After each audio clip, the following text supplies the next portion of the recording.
අඩුම තරමේ දුර්වලම ළමයා මැද මට්ටමකටවත් ගන්න. ඒක තමයි මම බලාපොරොත්තු වෙන්නේ. ඒකට ඇත්තටම ශිෂ්‍යත්වපන්ති මම පටන් ගත්තෙත් ඒකෙන්. අකෝ ගෑවුනොත් එහෙම සම්පූර්ණ ලකුණු අඩු කරනවා ප්‍රශ්න පත්‍රවලදී. ඇත්තටම මේගොල්ලන්ගේ වැරදි හදලා මම මාක් කරලා හරි දානවා හැම වෙලාවෙම මොන නෝට් එක දුන්නම මම පොත බලනවා. අර අනිත් පන්ති කරන වඩා වෙනස්ම ක්‍රමයක්. හැබැයි ඒකෙන් මම බලාපොරොත්තු වෙන්නේ සමාජය පිළිබඳ අවබෝධයක් තියෙන දරුවෙක්ව එළියට ගන්න තමයි මගේ උත්සාහය තියෙන ශිෂ්‍යත්වපන්ති හරහා. ඉතින් අදත් අපි ආවා කහතුඩුවට හයිවේ එකෙන් එක්සිට් වෙලා මොක්ෂ සර්ව හොයාගෙන. මේ පුංචි දූ දරුවන් ගැන කතා කරන්න. මේ දවස්වල පහේ ශිෂ්‍යත්ව ක්ලාසස් ගැන ලොකු දේවල් ලොකු කතා ආරංචි සමාජ මාධ්‍ය තුර පැතිරෙනවා. ඉතින් ඒ නිසාම අපි හිතුවා මේ පහේ ශිෂ්‍යත්වයට මුහුණ දෙන අපේ පුංචි දූ පැටව ගැන කතා කරන්නට. ඉතින් ඒ නිසාම ඉතින් ඔන්න අදත් මා සමගින් ඉන්නා මොක්ෂ ගුණවර්ධන එහෙමත් නැත්නම් අපේ විශේෂයෙන්ම උපදේශකවරයෙක් වශයෙන් අපේ දුවදරුවන්ට හැමතිස්සෙම පාඩම් කියලා දෙන නිවැරදි දැනුම ලබා දෙන මොක්ෂ සර් සොයාගෙන. ආයිබෝන් මොක්ෂ සර්. ආයිබෝන් ලංකා. ඉතින් කොහොමද? කාලෙකට පස්සේ ආයෙ ඔන්න ආවා. ඔව් බොහොම ස්තුතියි ඉතින් ආවට. අපි අද වෙන මාතෘකාවක් කතා කරන්න ඕන කියලා කිව්වේ අපි කතා කරමු මේක. ඇත්තටම මේ මොක්ෂ සර් මේ දැන් අපි ගොඩක් දැන් ප්‍රයිවට් ක්ලාසස් ගැන විශේෂයෙන්ම බාහිර පන්ති ගැන කතා කරනකොට මේ පහේ ශිෂ්‍යත්වය ගැන අපේ YouTube එක හරහා අපේ දෙමාපියන්ව දැනුවත් කරන්නට ඕනේ. අපේ වැඩිහිටියන්ව දැනුවත් කරන්නට ඕනේ කියලා අපිට සිතුණා.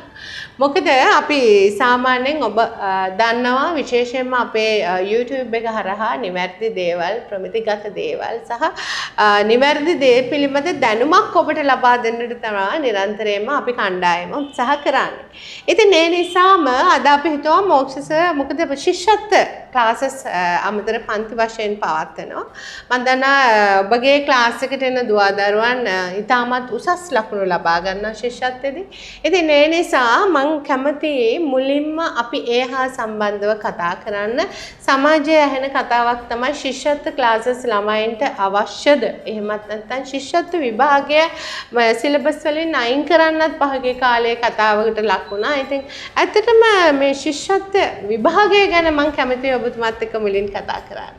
ඔව් ලංකා අපේ ශිෂ්‍යත්වය ගැන කතා කරනවා නම් ඇත්තටම ශිෂ්‍යත්ව විභාගය අවශ්‍යද කියන ප්‍රශ්නේ ඔබ මගෙන් ඇහුවේ. ඇත්තටම ශිෂ්‍යත්ව විභාගය කාලයක් අපි ශිෂ්‍යත්ව ලිව්වා කාලයක් තිස්සේ නම් පැවැත්වෙනවා. ඇත්තටම මේකෙන් මේ අවශ්‍යද කියන උත්තරයක් දෙන්න කලින් මම යමක් කියන්නම්. මොකද ලොකු තාක්ෂණිකත්වයක් ඔය තුල ඇති වෙනවා. ඇත්තටම දෙමෝපියන් ළමයින්ට අතර දෙමෝපියන්ට අධික ප්‍රෙෂර් එකක් දෙනවා.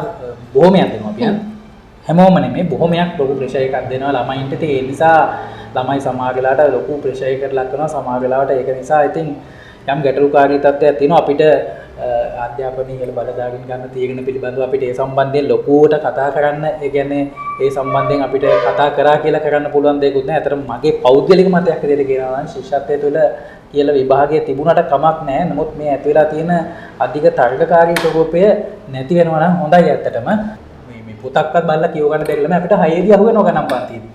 ඉතින් එතකොට විශාල ගැටලුවට අපිත් මුහුණ දෙනවා. මොකද ඒ දරුවව සාමාන්‍ය දරුවොත් එක්ක දාගෙන කරගෙන යන්න පුළුවන්. ඇතැම් කරන් යනවා. ඉතින් මම නම් එහෙම කරන්නේ නැහැ. මොකද හේතුව ඒ ළමයට කොහොමද බැරි වෙන එක වෙන්නේ. මොකද අපි මුදල් පරමාර්ථය මත කරනවා නම් ඉන්න ඔක්කොම ටික දාගෙන කරන්න පුළුවන්. එතකොට අර ළමයි ටික බැරි වෙනවා. පුළුවන් ළමයි ටික ඉහළ ප්‍රතිඵල පෙන්නලා මට නම තියන් යන්න පුළුවන්. මම සාමාන්‍යයෙන් එහෙම කරන්නේ නැහැ. දරුවෙක් දැක්කොත් ඒ දරුවට ඒ නිසි මඟ පෙන්වීම අවශ්‍ය කරන උපදෙස් ටික දෙමව්පියන්ට දෙනවා. ඉතින් අපිට ඒ දරුවන්වත් ගන්න පුළුවන් ට්‍රැක් එකට මම ඉස්සරහට මට ඒකෙත් වෙනම වැඩ පිළිවෙලක් තියෙනවා. එහෙම අහුවෙන දරුවන්ව. ඉතින් ඇත්තටම මේ ශිෂ්‍යත්ව මම ඉස්සරහට කියන්නම් මේ ශිෂ්‍යත්ව මම ගණිත පන්ති කරපු ගුරුවරයෙක්. ඒ ශිෂ්‍යත්ව පන්ති වලට ආවේ කියන එකත් මම හිතනවා ඔබ මගේ ප්‍රශ්නයක් ආයි ඉස්සරහම එතකොට ඒකට උත්තර දෙන්නම්. ඉතින් ඇත්තටම මම හිතනවා ශිෂ්‍යත්ව කියන විභාගයේ තුලින් අධික තරඟකාරීත්වයක් ඇති වෙලා තියෙනවා. නමුත් මේ තරඟකාරීත්වය නැති ක්‍රමවේදයකට මේ විභාගේ තියෙනවා නම් හොඳයි. මොකද ළමයි දැනුම පරීක්ෂාවකින් සතා විභාගයක් තිබ්බට මේ තරඟකාරීත්වය යම් පමණකට සීමා වෙනවා නම් ඉතින් හොඳයි. ඒක ඉතින් අපිට මගේ පෞද්ගලික මතයක්. ඒකට මට ඉන් එහාට උත්තරයක් දෙන්න අමාරුයි. ඒක තමයි කියන්නේ. ඔව් ඇත්තටම දැන් මොක්ෂ සර් කියනා වගේ මේ කාරණාවේදී විශේෂයෙන්ම දෙමාපියන් බලන කාරණාවක් තමයි මේ පාසලක් තෝරගන්න. හොඳ ජනප්‍රිය පාසලක් තෝරගන්න තමයි විශේෂයෙන්ම මේ ශිෂ්‍යත්වය කියන තරගයට දරුවන්ව යොමු කරන්නේ කියන කාරණාව සමාජයේ අපිට නිතරම දක්නට සහ ඇහෙන්නට කතාවක්. හැබැයි දැන් මෙතනදී මම කැමතියි ඔබතුමාගෙන් දැනගන්නට අර ඔබතුමා මත කරපුම දේ මම ඊළඟ ප්‍රශ්නේ විදිහට අහන්න හිටියා.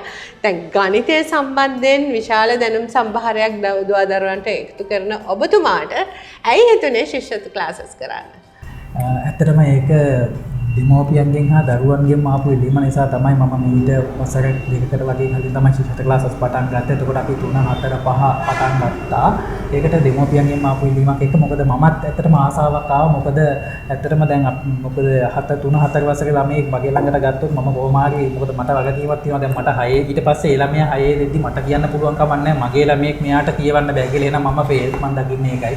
ඒ කියන්නේ මගේ 3 ඉඳන් ශිෂ්‍යත්ව ක්ලාස් එකටත් ඇවිල්ලා 6 ගණන් පන්තියට වාඩි වෙද්දී ළමෙක් ඉන්නවා නම් පොත කියවන්න බැරි මම දකින්නේ මම ෆේල් එහෙම ඉන්න බෑ. මොකද මම ඒ වගකීම ගන්න පුළුවන් නිසා තමයි 3 වසරේ සාමාන්‍යයෙන් නැද භාගේ වගේ නම් පන්ති පටන් අරන් 4 5 පන්ති කරගෙන යන්නේ. එතනදී ශිෂ්‍යත්ව ඉහළ ප්‍රතිභාරාන් දෙන්නයි ළමයින්ට අවශ්‍ය කරන බේසික් ගණිතය සිංහල ඊළඟට පරිසරයේ විෂයන් වලට අදාළ බේසික් නොලෙජ් එක දෙන්න සහ විෂය ප්‍රශ්න පත්‍ර කරගෙන යන්න තමයි මම මේ ක්ලාස් එක තුල කරන්නේ. ඉතින් ඒකෙන් අපිට හොඳ ප්‍රතිඵල ගන්න පුළුවන් වෙලා තියෙනවා. විශේෂයෙන් ළමයින්ගේ අත්අඩංගුව හදන්න. ඒ වගේ දේවල් ගොඩක් අපි කරනවා. බලාලීම් ලියවනවා. ප්‍රමිතියට අනුව තියෙන පොත් අරගෙන ඒ බලාලීම් ලියන එක. ඒ ටික කරලා ළමයින්ගේ බේසික් නොලෙජ් එක හදනවා. මොකද 11 ගන්න මේ 6 7 8 ළමයි එක්ක ගනුදෙනු කරනවට වඩා ගොඩක් අමාරු වැඩක් 3 මොකද සම්පූර්ණ ශ්‍රේෂ්ඨ දෙකක්.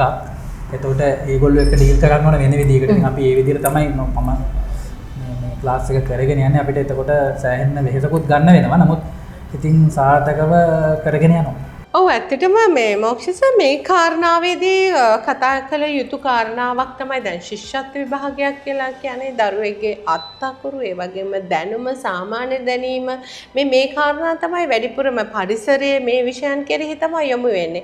හැබැයි දැන් ඔබ වගේම මම හිතනවා දැන් අපි පෙර කතාවේදී කිව් දෙයක් තමයි දෙමාපියන් අතරත් තියෙන්න ඕනේ දෙමාපියන් තුලත් තියෙන්න ඕනේ දරුවාව මේ සම්බන්ධයෙන් උනන්දු කරවන්න. නැතුව අර දැන් අපි කියන්නේ තරගයකට යොමු කරනවා නෙමෙයි දරුවාව කොයි විදිහටද නිවෙසේදී මේ කාරණාවට මේ පුහුණු කරන්නේ කියන කාරණාව අපි කතා කරොත් කොයි විදිහටද අපිට ඒට පිළිතුරක් ලබා දෙන්නට පුළුවන් දෙමාපියන්ගේ පැත්තෙන් තියෙන වගකීම. ඇත්ත වශයෙන්ම මේ දැන් 6 7 8 9 10 11 වසරේ ළමයි ගත්තා වගේ නෙවෙයි. මොකද මේ ළමයි තමන්ගේ වැඩ ටික ගානට තනියෙන් බැලන්ස් කරගෙන 3 4 5 වසරේ ළමයෙකුගේ පිටිපස්සෙන් අනිවාර්යෙන් අම්මා හරි තාත්තාගේ දෙන්නම හරි දෙන්න එක්කෙනෙක් හරි අඩුම වශයෙන් ඉන්න ඕන. මොකද එයාලගේ වීක් පොයින්ට්ස් ටික ඒ ටික බලන්න කොච්චර පන්ති කළත් වැඩක් නැහැ. පොත් ටික බලන්න නැත්තම් දෙමෝපියෝ මොකද උදාහරණයක් මම දන්නවා පොඩි අයගේ මම පොත් 1 by 1 බලනවා 3 4 ගත්තාම 5 නම් පොඩ්ඩක් බලන්නේ ළමයි ට්‍රැක් එකට වැටුණාට පස්සේ ඒත් බලන්න ඕන දරුවන්ගේ බලනවා. අත අපි බෝඩ් එකේ ලියන එක යාලා ලියාගන්න එක්ක අකුරු ගාවන එක සම්පූර්ණයෙන්ම වෙන දෙන්න බෑ. අතකුරු ශිෂ්‍යත්වදී බලනවා අතකුරු ගෑවුනොත් එහෙම සම්පූර්ණ ලකුණු අඩු කරනවා ප්‍රශ්න පත්‍රවලදී. ඒ නිසා අතකුරු ගෑවෙන්නේ නැති වෙන ලියනවා ළමයි ගොඩක් වෙලාවට අතකුරු ගාවලා ලියන්න බලනවා. ඉතින් ඒක අපි හදනවා පුළුවන් තරම්.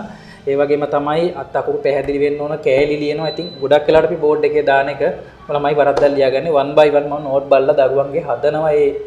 ඇත්තටම මේගොල්ලන්ගේ වැරදි හදලා මම මාක් කරලා හරි දානවා හැම වෙලාවෙම මොන නෝට් එක දුන්නම මම පොත බලනවා. මොකද හේතුව ඒ නිසා තමයි මේ අර ළමයින්ට මේ වැරදි ටික දැනගන්න පුළුවන් එතකොටනේ. එතකොට ඔය දේ වෙනවා. ඉතින් ඒ නිසා දෙමෝපියනුත් නිරන්තරයෙන් අපි කරන්නේ මොනවද දුන්න ගෙදර ටික දරුවට ගයිඩ් කරගෙන යත් එක විනෝදෙන් ඒ ටික කරන්න ඕන. එහෙම වුණොත් තමයි හොඳ ප්‍රතිඵලයකට යන්න පුළුවන් ඉන්නේ ශිෂ්‍යත්ව විභාගේ. නැතුව ගුරුවරයෙකුටවත් තනියෙන් ළමයටත් එතක නෙමෙයි ළමයාගේ පස්සෙන් ගෙදරදිත් දෙමෝපිය අනිවාර්යයෙන්ම ඉන්න ඕන කියන්නේ මම දැකලා තියෙන දෙයක්. ඔව් ඉතින් අපි විශේෂයෙන්ම දැන් ශිෂ්‍යත්ව ක්ලාසස් වලට එහෙම නැත්නම් ශිෂ්‍යත්ව විභාගයට පෙනී සිටින දුවදරුවන් වෙනුවෙන් මට හිතුණා තව කාරණාවක් ඔබත් එක්ක කතා කරන්න ඕනි කියලා.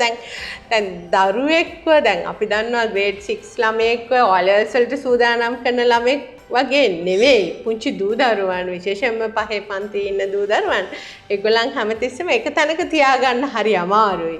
ඉතින් ඒක ලොකු වගකීමක් ගුරුවරයෙක් විදිහට සහ ඒ විභාගයට මුහුණ දෙන්නට දරුවාව සූදානම් කරන විදිය ලේසි පහසු කාරණාවක් නෙමෙයි. ඉතින් ඒ අභියෝගයට ඔබ කොහොමද මුහුණ දෙන්නේ ගුරුවරයෙක් විදිහට?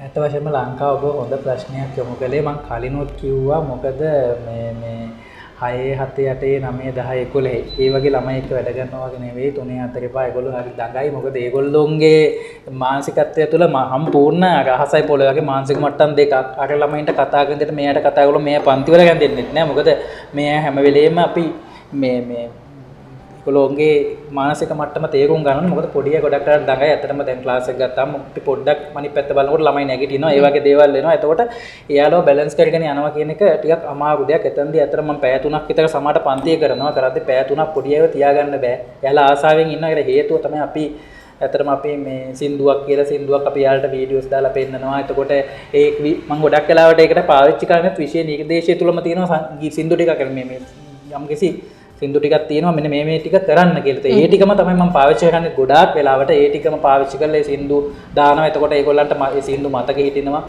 ඉතින් ඒකම ඒ ටික කරන සමාගලට දැන් මම දැක්කා ඊ අපි ක්ලාස් එකේම දැම්මම ළමයි ඊට පස්සේ සින්දු කීයක් යනවා යන ගම. මොකද එයාලගේ ඔළුවට ඒක වැටිලා ඉතින් ඇත්තටම සන්තෝසයි. මොකද එයාලට දන්නේම නැතුව ඒ විෂය කරුණු ඒතකොට සමහරක් වෙලාවට ශිෂ්‍යත් විභාගයේ රචනා ප්‍රශ්නයක් හැදෙන්න පුළුවන් ওই සින්දුවකින්ම කවදා හරි. ඒතකොට ඒ Google පොතේ තියෙන සින්දුව ඔක්කොම. දැන් සුලන් දිශා දර්ශකය හදන්න ඒ වගේ වැඩ තියෙන. ඒතර ඒවා අපිට ප්‍රැක්ටිකල් පන්තියකදී ඒවා හදලා කරන්න අමාරුයි. අපි මේ වීඩියෝස් ඔක්කොම දරුවන්ට පෙන්නනවා ඒවා හදන ඒවා. ඒ සුලන් ටකය කියලා එකක් තියෙනවා. එතකොට ඒක නිර්මාණය ඒක වීඩියෝස්. ඒතර ළමයි ඒක දැක්කම ඒ තුලින් ළමයි අර ඒකාකාරී බව බිඳිනවා මම ගොඩක් වෙලාවට ළමයි එක සින්දුවක් කියලා. එතකොට ඒ ළමයිගේ ආතතිය දුරු කරගෙන තමයි පන්තිය කරන්නේ. අර අනිත් පන්ති කරන වඩා වෙනස්ම ක්‍රමයක්. හැබැයි ඒකෙන් මම බලාපොරොත්තු වෙන්නේ අර සමාජයට දැනුමත් එක්ක සමාජ පිළිබඳ අවබෝධයක් තියෙන දරුවෙක්ව එළියට ගන්න තමයි මගේ උත්සාහය තියෙන ශිෂ්‍යත්ව පන්ති හරහා. ඔව් ඒත් එක්කම තමයි මොක්ෂිස මම දැකලා තියෙනවා දැන් ශිෂ්‍යත්ව දරුවන්ට ශිෂ්‍යත්ව ශිෂ්‍යත්ව විභාගයට මුණ දෙන දරුවන්ටත් මේ Zoom classes තියෙනවා. ඇත්තටම දැන් ක්ලාස් එකකට ආපුවාම පුංචි දරුවෙක්ව හසුරව ගන්න ඒ තරම් අමාරු නම් Zoom class එකකදී දරුවෙක් ඉඳී ඒක තැනකට වෙලා. ඔව් ඇත්තටම මේ ප්‍රශ්නෙට දෙන්න ඕන ඇත්තටම ඒකත් හොඳම ප්‍රශ්නයක් අහපුවා. මොකද මම ඇත්තටම මගේ මතය තමයි 3 4 5 කියන දරුවන්ට Zoom classes එතරම්ම යෝග්‍ය දෙයක් නෙමෙයි. මොකද මම ඒක ප්‍රැක්ටිකල්ම දැක්කේ පන්තියේදී ওই ළමයි වරද්දලා ලියා ගන්නවා නම් අපි Zoom එකේදී මොනවා හරි ලියුවොත් මේගොල්ලෝ කොහොමවත් වරද්දන්න ලියා ගන්න බලන්න කෙනෙක් නැහැනේ. හරියට ලියා ගන්න දරුවෝ ඉඳී. ළමයි 100ක් ගත්තාම 20ක් 25ක් ගොඩේ ආයි ඒක කිසි ප්‍රශ්නයක් නැහැ. හැබැයි මොකද පොත දැන් අපි මම Zoom class එකේ ළමයි 50ක් ලකුණු 50 දෙනාගම පොත් වීඩියෝ එකට ඔන් කර පෙන්නන්න කියනද වීඩියෝ එකෙන් කියවන්නද සමාගලට කියවන්න බෑනේ. එතන ප්‍රැක්ටිකල් එක කරන්න පුළුවන් දෙයක්වත් නෙවෙයි. ඉතින් එතකොට ඒ හේතුව නිසා තමයි දැන් මම ඇත්තටම පොඩියට Zoom classes මම ඒකත් තියන්නේ නැහැ. හේතුව තමයි 3 4 5 මම කරන්නේ ෆිසිකල් ක්ලාස් විතරයි. හේතුව තමයි Zoom ඔස්සේ කරන්න පුළුවන් 3 4 5ට. නමුත් අපිට ඒක මගේ පන්තියට සම්බන්ධයෙන් දරුවෝම කියනවා සම්බන්ධ දරුවෝගේ දෙමෝපියෝම කියනවා Zoom class වලින් එතරම් ප්‍රයෝජනයක් නැහැ කියන එක. මොකද හැබැයි ප්‍රතිඵල ගන්න දරුවෝ ටිකක් ඉන්නවා. ඒකත් කියනවා අතිශය දක්ෂ මගේ දක්ෂ තමයි කොටසක් ඉන්නවනේ. අපි 1000ක් විතර ගත්තොත් 50ක් 60ක් ඉන්නවා. ඉතින් ඒක දක්ෂෝ ටික ඒ ටික ගනි. අනිත් අය ඔහේ ලොග් වෙලා ඉඳී. දැන් Zoom class එකකට ළමයි 100ක් සම්බන්ධ වෙලා ළමයි 90ක් එතනදී ශිෂ්‍යත්වයට අඩුම තරමේ ලකුණු 140කට වඩාවත් ගන්නවනම් සම්බන්ධන 100 ඒ Zoom එක සක්සස්. නැතුව Zoom එක තුල ළමයි 20ක් 190 පන්නලා අරගෙන තව ළමයි 80ම ෆේල් නම් වෙන්නේ. ඒතර ෆේල් වෙන එක ගැන කවුරුත් කතා කරන්නේ නැහැ. කතා කරන්නේ පාස් වෙන එක ගැන. එතකොට ඒක ඇත්තටම තේරුමක් නැහැ කියන එක තමයි මගේ මතය. මොකද Zoom classes තියෙන එක පොඩි අයගේ. එතකොට ඒක යම් කොටසකට යහපතක් වේවි. නමුත් යම් කොටසකට කිසිසේත්ම සම්පූර්ණ අගාධයකට වැටීමකුත් වෙන කොටසක් ඊහරා. කොටසක් ගොඩම යනවා. කොටසක් මොකද දක්ෂම ළමයි. දක්ෂම කියන්නේ සමහර දරුවෝ ඉන්නවා. මගේ උපතින්ම දක්ෂයි. මම කලින් වීඩියෝ එකේ කියලා ඇති. එක ගාන අපි බෝඩ් එකේ එකපාරයි කියලා දෙන්නේ යාලා හදනවා. දැන් මගේ සමහර ළමයි ඉන්නවා එහෙම. ඒ ළමයා මගේ ළඟට නෙමෙයි වෙන කොහේ පන්ති ගියත් ඒගොල්ලෝ හැබැයි මුලදී අඩුවෙන් ආවේ. අපේ ට්‍රැක් එකට වැටුණා. ට්‍රැක් එකට වැටුණාට පස්සේ යාලා ඉන්න දැන් යාලා ආයි වෙන කොහේ ගියත් යාලා ලකුණු ගන්නවා. හැබැයි යාලා අපේ ක්ලාස් දාලා යන්නේ නැහැ. නමුත් ඉතින් මම එක දරුවෙක් කියනවා උගන්නන්නේ එතකොට එක පාරයි ගාන දාන්නේ අමුළු අභ්‍යාසෙම හදනවා. අනිත් පැයට හැරෙන්නවත් බෑ. ඒ ළමයාගේ දක්ෂතාවය. ඒක අඩුයි. නමුත් අපි ඒගොල්ලෝ ගැන නෙමෙයි කතා කරන්නේ. අපි කතා කරනවා පල්ලෙහා බිම් මට්ටමේ චූටි ළමයව. නොලෙජ් එක අඩු ළමයව කොට දාන එක තමයි මගේ තර්කය වෙන්නේ. අරකොල්ල කොහොමත් ගොඩ යාවි. ඒකට ඒ ඇත් අඩුම තරමේ දුර්වලම ළමයා මැද මට්ටමකටවත් ගන්න. ඒක තමයි මම බලාපොරොත්තු වෙන්නේ. ඒකට ඇත්තටම ශිෂ්‍යත්වපන්ති මම පටන් ගත්තෙත් ඒකෙන්. එතකොට කියන්න තියෙන්නේ මේ අර උපරිම ප්‍රතිඵලයකට යන්න මේ ළමයාගේ අර මේට අමාරුයි Zoom class එකක් හරහා කියන එක තමයි මගේ මතේ 3 4 5 අයට. මොකද ඒක ගැටලුවක් නැහැ. මම පුද්ගලිකව ඒ නිසා තමයි Zoom class මම නම් සාමාන්‍යයෙන් ඒ පොඩි අයට තියන්නේ නැහැ. ඒක මගේ පුද්ගලික මතය. ඔව් දැන් ඇත්තටම මොක්ෂස් කිව්වා වගේම මේ කාරණාවේදී දැන් Zoom classes ගැන අපි ඔහොම කතා කරනකොට දැන් සාමාන්‍යයෙන් අපි දන්නවා දැන් පෙර පාසලකට යන දරුවෙක් දෙමාපියන්ගේ පහසුව සඳහා පුංචි වයසේදී ලදරු අවදියේදීම ගිහිල්ලා ඔන්න ඩේ කෙයාර් එකකට දානවා. මේ දරුවන්ට දැන් විශේෂයෙන්ම ජොබ් කරන දෙමාපියෝ කරන්නේ රැකියාවලට යන්න ඒ දේවල් කරනවා. ඒ වගේම තමයි දැන් ශිෂ්‍යත්ව ක්ලාස් එකකට දරුවෙක් අම්මගේ ඔළුවේ විශේෂයෙන්ම මවගේ ඔළුවේ තියෙන ග්‍රේඩ් 1 ඉඳලා එක වසරේ ඉඳන්ම ශිෂ්‍යත්ව ක්ලාස් එකකට යන්න ඕනේ. මොකද හොඳ පාසලක් ජනප්‍රිය පාසලක් ලබා ගන්නට කියලා. හැබැයි දැන් හරියටම ඔබ සර් කෙනෙක් විදිහට ගුරුවරයෙක් විදිහට කියන කාරණා කොමක්ද ශිෂ්‍යත්ව විභාගය සඳහා දරුවෙක්ම යොමු කරන්නට ඕනි අවදිය මොන කාලයේදී? මම ක්ලාසස් පටන් ගන්නේ 3 වසරේ මැද භාගයේදී. ඇත්තටම ඒකට හේතුව තමයි ළමයි ටිකක් රිලැක්ස් එකේ ඉන්න ඕන පොඩි කාලේ කීනම පන්ති යන එක නෙමෙයි ගෙදර සෙල්ලම් කරගෙන. ඒකට ඒ අපි පටන් ගද්දිත් මම ක්ලාස් පටන් ගන්න 3 වසරේ මැද පටන් ගත්තා පස්සේ 4 5ම කරගෙන යනවා. ඒක කියන්න ඕන තව දෙයක් තමයි කොහේ පන්තිය ගියත් පන්ති 2 3 යවන්න එපා ළමයි ශිෂ්‍යත්ව පන්ති. මොකද ඒකට හේතුව තමයි 3 විදියකට කළා ළමයා අනාගතෙම වෙච්ච ළමයි ඉන්නවා අනන්ත. හරි කියන්නේ මේ පන්ති 3 7කට විතර යවනවා ශිෂ්‍යත්වයට ගුරුවරු 3 දෙනෙක්. ඒකට එතනදී ළමයා සම්පූර්ණයෙන්ම ලොකු අමාරුවක් වටනවා ඒ ක්‍රමවේදය ගන්න. මොකද දැන් ඕනනම් හොඳම උදාහරණ තමයි ලංකාවේ ඉහළ ශිෂ්‍යත්ව ඉහළ ප්‍රතිඵල ගත්ත ළමයි කියන කතන්දරාවන එක උපකාරක පන්තියට ගිහින් තියෙන ගොඩක් වෙලාවට. දරුවෝ ඒක ඒ වගේ දේවල් බලන්න. මොකද බලලා ඒ තුලින් දෙමෝපියොත් ආభాෂයක් ගන්න ඕන. එතකොට හරියට ගන්න එක උපකාරක පන්තියකට යනවා. ඒ පන්තියෙන් ගන්න පුළුවන් උපරිමය කරගන්නවා. දෙමෝපියෝ උදව් කරනවා. ඕක තමයි කරන්න ඕන. ඉතින් එතකොට මම හිතන්නේ 3 වසරේ මැද භාගයේදී වගේ 4ේදී වගේ පන්තියකට දැම්ම නම් ඇති 5ේදී නම් දාලා මදි ඇත්තටම අන්තිම මොහොතේ ශිෂ්‍යත්ව පන්තියකට දාලා ඇත්තටම මේ ළමයාට යන්න පුළුවන් දුර අඩුයි. ඒක 4 මුලින් ඉඳන් නම් අනිවාර්යෙන් පන්තියකට ළමයෙක් සම්බන්ධ වෙන්න ඕන. ඉතින් ඒ හරියට කරන පන්තියකට සම්බන්ධ වුණාම විශේෂ නිර්දේශයේ ගුරු මාර්ග උපදේශ සංග්‍රහය අදාළ අධ්‍යාපන වලට අදාළව තියෙන මේ සිලබස් චක්‍රලයක ඒවට අනුව කරන පන්තියකට ගියා නම් කිසිම ගැටලුවක් නැහැ. ඉහළම ප්‍රතිඵල ඉතින් දරුවෙකුට ගන්න පුළුවන්. දරුවාගේ උපරිමයේ සඳහා යන්න පුළුවන්. මං හිතන්නේ මොක්ෂස් තව අවශ්‍යම කාරණා දෙකක් තියෙනවා මේ හා සම්බන්ධව කතා කර යුතුමයි කියලා මට හිතෙනවා. දැන් කෙනෙක්ට හිතෙන්නට පුළුවන් දැන් ශිෂ්‍යත්ව ක්ලාස් එකට ගිහිල්ලා පාසලේදී ගොඩක් උනන්දු වෙච්ච ළමයා ශිෂ්‍යත්වෙන් පාස් වෙන්නේ නැහැ. හැබැයි දුර්වලට හිටපු ළමයා මෙන්න ශිෂ්‍යත්ව විභාගයෙන් පාස් වෙලා. ඒක හරි පුදුමයක් වෙනවා සමහරක් වෙලාවට. මේකට හේතු කාරණා ඔබ කුමක්ද දකින්නේ දැන්? තව කාරණාවක් මම මේකටම එකතු කරන්නට කැමතියි. හුදෙක් වෙලාවට දෙමාපියන් හිතන දෙයක් තමයි ශිෂ්‍යත්ව ෆේල් වුණා, ඕලෙලුත් ෆේල් වෙනවා. ඕලෙල්ස් වල සාමාන්‍ය පෙළ විභාගෙනුත් අඩු ලකුණු ගන්නවා. මේ ඇත්තක්ද? මේ කාරණා දෙකට කොයි විදිහටද ඔබ පිළිතුරු දුන්නා? මුලින්ම අවශ්‍ය තමයි දුර්වලම ළමයාට ලකුණු වැඩි වෙනවා. ඊට පස්සේ දක්ෂ ළමයාට ලකුණු අඩු වෙලා ශිෂ්‍යත්ව විභාගයේ ලෝක ගොඩක් වෙලාවට අපිට අමාරුදෙන් වගේ අහන්න ලැබෙන දෙයක්. සමහර ප්‍රතිඵලවලදී අහන්න ලැබෙන දෙයක්. ලකුණු 130 වගේ ගත්ත ළමයා 140 ගණනකම් පාස් වෙලා 160 ගණන් ගත්ත ළමයා පල්ලෙහා මට්ටමේ ලකුණු අඩු වෙලා. ඉතින් ඒකට හේතුව ඇත්ත වශයෙන්ම ගොඩක් වෙලාවට හේතු කීපයක් තියෙන්න පුළුවන්. එකක් තමයි මෙහෙම හිතලා වාසනාව කියන එකත් අපි උතනදී කතා කරන්න පුළුවන්. මොකද හේතුව යාට 130 කියන්නේ මොකද ලකුණු 60 70 හිටපු ළමෙක් කවදාකවත් පාස් වෙලා කියලා අපිට අහන්න ලැබෙන්නේ නැහැ. බොහොම කලාතුරකින් මේ වගේ දෙයක් වෙන්නේ. සාමාන්‍ය 120 30 හිටිය ළමෙක් පාස් වෙනවා. 150 හිටිය ළමෙක් ෆේල් වෙනවා. ඒ දේ. මොකද හේතුව තමයි එකක් අර 120 30 හිටිය ළමයා වැඩි දක්ෂ ළමයෙකුත් නෙමෙයි කියලා. ඒක මොකද ඒක එක උපකාරක පන්තිට විතරක් තමයි සමාජකට ගිහිල්ලා ඇත්තේ. පන්ති වලට යායත එතනදී වෙන දේ එකක් ප්‍රධාන වාසනාව කියන දේ කියන්න පුළුවන්. මොකද අපි උත්තර ඉඟ ගහනවා. ඒක ගහද්දි වාසනාව මත සමහර වෙලාවට ඒ ලකුණු ටික වෙනස් වෙලා අපි 5කට 6කට වැඩිපුර හරියටම උත්තරේ වැදුනොත් ගේස් කරන එක අනිවාර්යෙන් යාගේ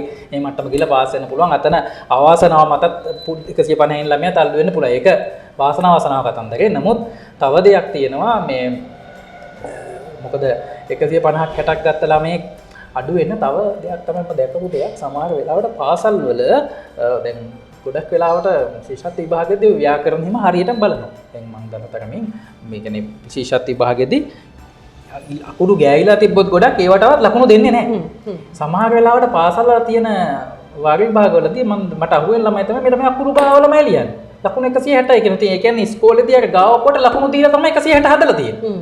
ඔන්න කතන්දරේ. ඒක ශිෂ්‍යත්ව විභාගෙදී කොන්දේසි දාලා බලනකොට අර ගොඩක් මේ ළමයි අකුරු ගාවනවා ලියන වාක්‍යෙම ලකුණු කපලා දැම්මොත් එහෙම මොකද වෙන්නේ? අර ළමයාගේ 150 ගන්න ලකුණු අර වැඩිපුර ලකුණු ටික 130ක් වෙනකම් බහිනවා.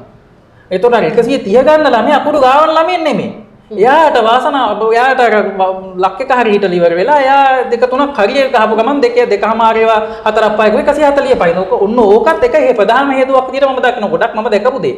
ඒකට ශිෂ්‍යත්ව විභාගෙදී මොකද මම මුලින්ම මේ ශිෂ්‍යත්වයට පන්ති කියන්නේ විභාගෙට මාස 4ක් විතර තියලා ළමයින්ට ක්ලාසස් කළා පේපර්ස් වගේ කතා කරා. එච්චරයි ගලේ මුලින්ම පන්ති ශිෂ්‍යත්වයට කරේ එහෙම. ඒතකොට ඒ කරද්දි මට අහුවෙච්ච දේ තමයි 160යි කියන ලකුණු ඉස්කෝලේ විභාගෙට. ශිෂ්‍යත්ව විභාගයම මේ ළමයි 137යි වෙන ළමයි පාස් වෙලා. ඒකට හේතුව තමයි ලකුණු දෙක තුනකින් ෆේල් වෙන්නේ. හේතුව තමයි මම දැක්කු තෙන් අර ළමයින්ට ලකුණු දීලා ඇති. අර පාසලේදී වැරදි කරන ගාව පුවට ලකුණු දීලා. වැරදියට ව්‍යාකරණ වැරදි වචන වලට ලකුණු දීලා 160 හදනවා. ඉතින් ඕකත් එක හේතුවක් වෙන්න පුළුවන්.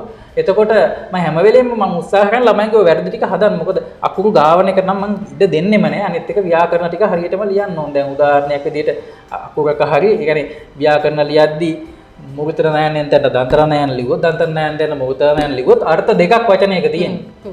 දැන් උදාහරණයක් විදිහට ඔය ජනප්‍රිය අපේ කාලෙත් කියපු දෙයක් තමයි ළමයා ලියලා තියෙනවා කොස්කස උත්තරේ ලියලා තියෙන මේ ඇත්තටම ඒ කාලේ වෙච්ච 2000 ගණන් වල වෙච්ච 2002 හැකි 3 හැකි ඒ කාලේ කොස්කසට ලියලා තියෙන්නේ මෙතන කොස්කසද කෙස්කස කියලා. ඉතින් එතනදී උත්තරේ වැරදි දැම්මා. සමහරට ඉස්කෝලේක ඕක දිහා බලලා ඉවරලා හරිය දැම්මොත් ඔය ශිෂ්‍යත්වයට ඔක වැරදිනවා. තරඟ විභාගයක් නිසා කොහෙන් හරි කපන්න තමයි බලන්න ලකුණ. මොකද O level දැන් ගත්තොත් සාමාන්‍ය පෙළ තරඟ විභාගයක් නෙමෙයි. ඒ නිසා කොතනදී හරි එතනදී සමාගලා ලකුණු මුද්‍රම කරලා තියෙන ළමයෙකුට කොහෙන් හරි chance එකක් තියෙනවා එක තැනකදී එක ගණන් නොගෙන හරි ලකුණක් දෙන්න.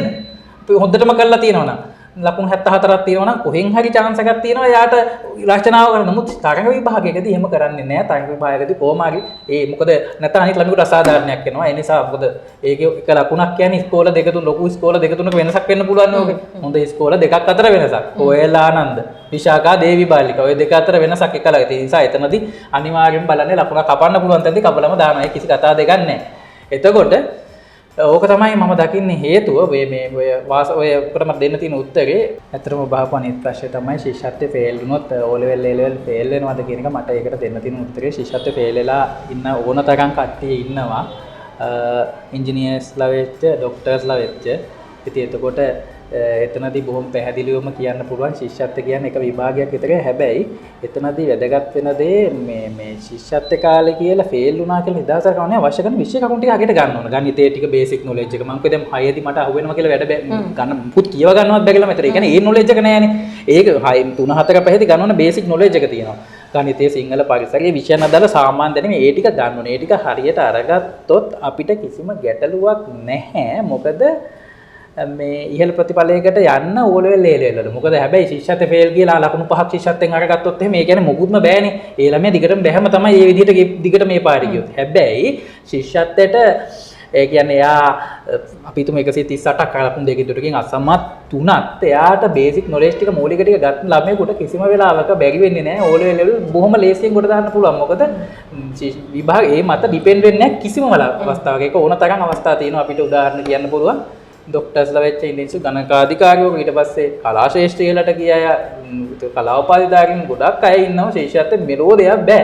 ඒකවල කළම ශිෂ්‍යත්වයේ කියන්නේ ඇත්තටම බොහොම පොඩි ලකුණු ගත්ත අය. නමුත් හැබැයි වැදගත් වෙන්නේ බේසික් නොලෙජ් ටෙස්ට් ටික හදා ගන්න ඕන 3 4 5 ගණිතය සිංහල විශේෂයෙන්ම ඔය දෙක ඉංග්‍රීසි භාෂාව ඒ ටික හදා ගන්න එක තමයි වැදගත් වෙන්නේ. මම ඒක අදහසට එකඟ වෙන්නේ කිසිසේත්ම ශිෂ්‍යත්වයේ අසමත් වුණා කියලා සාමාන්‍ය පෙළ ප්‍රතිඵලයටවත් ඒකේ ඒ ප්‍රතිඵල බලපෑමක් නෑ. හැබැයි එහෙම කියලා ශිෂ්‍යත්ව ෆේල් වෙන්න ඕනේ. කොහොමද ශිෂ්‍ය පාස් වෙන්න බලාගෙන උපරිම ප්‍රතිඵලයට යන බලක් වැඩ කරන්නේ. හොඳයි. ඉතින් අපි බොහෝ කරුණු කාරණා ශිෂ්‍යත්වය සඳහා පෙනී සිටින දුවදරුවන් වෙනුවෙන් කතා බහ කරා. මොක්ෂ සර්ත් එක මම හිතන්නේ ගොඩක් කරුණු කාරණා වලින් දෙමාපියන් වන ඔබ දැනුවත් වන්නට ඇති. ඉතින් මේ සමාජීය සත්කාරය අපි කරන්නේ ඔබගේ සුබ සිද්ධිය උදෙසා සහ අපේ රටේ සංවර්ධනය අපේ පුංචි දුවදරුවන් ඔවුන්ගේ සුබ සිද්ධිය උදෙසාමයි. ඉතින් ශිෂ්‍යත්ව ක්ලාස් එකකට එන්නට මම දන්නවා ඔබට දැන් අවශ්‍යතාවය ඇති දරුවාව යොමු කරන්නට. ඉතින් ඒ සඳහා අවශ්‍ය කරන පසුබිමතා කොහෙද ක්ලාස් එකේ තියෙන්නේ කියන කාරණාව අපි කතා කරමු. මොක්ෂ සර් අපේ හිතවතුන්ව දැනුවත් කරමු. ඔව් අතර මම කලින් වීඩියෝ එකෙත් මම හිතන්නේ කිව්වා අපේ ක්ලාස් එකේ තියෙන කහතුඩුවේ SL Mathematics කියන ගණිත පන්තිය ගණිත පන්තියේම ආපු දෙමෝපියන්ගේ ඉල්ලීමක් ගණිත පන්තියට සම්බන්ධ දරුවන්ගේ දෙමෝපියන්ගේ ඉල්ලීමක් වුණා තමයි අපි ශිෂ්‍යත්ව කාලේ පටන් ගන්නෙ.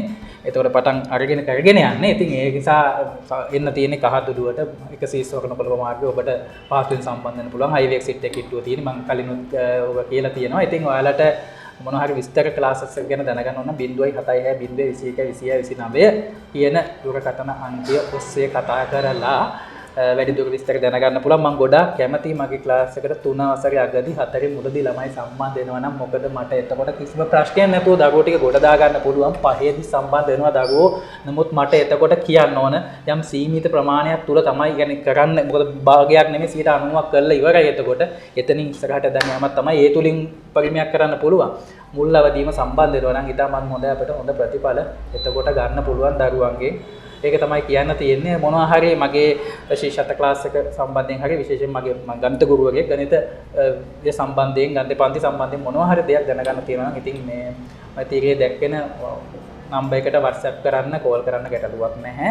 ඒ වගේම ඕගොල්ලන්ට මගේ SL Mathematics page එක තියෙනවා. ඒ page එකෙනුත් ගිහිල්ලා classes ගැන වැඩිදුර විස්තර අවශ්‍ය නම් බලා ගන්න පුළුවන්.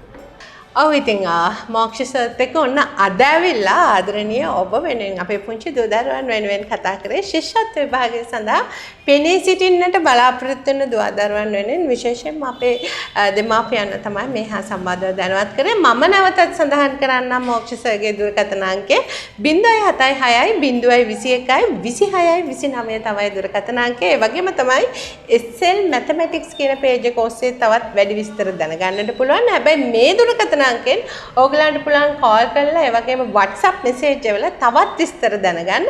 අපේ YouTube එකට message එකක් ඇව්වත් ඕගලන්ට පුළුවන් අපි ඉදිරිපත් වෙනවා ඒ හා සම්බන්ධව ඔබට විස්තර කියන්න. ඉතින් එහෙමනම් මොක්ෂ සර් බොහොම ස්තුතියි. බොහොම ස්තුතියි ලංකා ඔබට. ඉතින් එහෙමනම් තවත් දවසක බොහොම ආදරෙන් තවත් වැඩසටහනක් ඔබ වෙනුවෙන්ම මොක්ෂ සර්ගේ ගෙන එන්න අපි සූදානම් වෙනවා. ඉතින් එහෙමනම් අපි ගිහිල්ලා එන්නම් තවත් ලස්සන දවසක හමු වෙන ඔබ බලාපොරොත්තු වෙන්න. අපි ගිහිල්ලා එන්න. ආයිබෝන් සර්. ආයිබෝන් ලංකා.